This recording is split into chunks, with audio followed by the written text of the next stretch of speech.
Marion County Jail has become what critics are calling a pit stop for federal immigration detainment. We have Claire Molloy, who is a reporter with our news gathering partner at Mirror Indy. She has written on this topic recently. Now, broadly, how have we got to the point where ICE are using a county jail to detain immigrants? Thanks so much for having me. The Trump administration has called for the largest deportation in U.S. history, and the Marion County Jail is being used to the largest extent ever by ICE at this point. There was a long-standing contract that allowed U.S. Marshals to use the jail, but now ICE detainments are up, and that is what has concerned local immigration attorneys and advocates here. Now, this has been in place for a moment, but this implementation, things are changing just a bit. So what kind of changes are we seeing this go round? Well, there's a larger number of people in the jail based on immigration status. At least 400 people have been detained at some point in 2025. And what's hard to know is where they were picked up, where they end up, or what their situation is. If you look them up in the jail's online records, you don't even see them.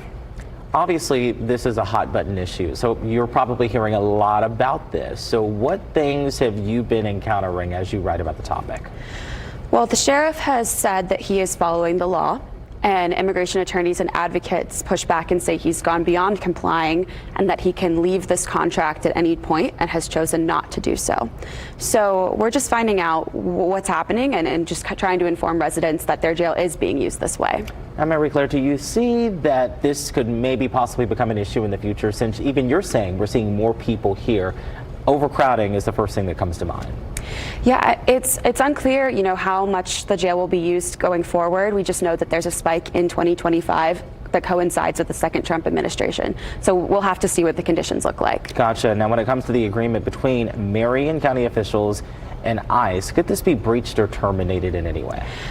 Reading the contract, it renews every 100 days unless someone requests to terminate it. So based on that contract, there is a way out for our sheriff, but he is continuing to participate. What are you hearing from advocates? I know you talked about what you heard from the sheriff, but surely advocates are not happy about this. No, they're not. They have concerns about due process. They have concerns that our jail is becoming part of a machine meant to deport people faster and easier across the country.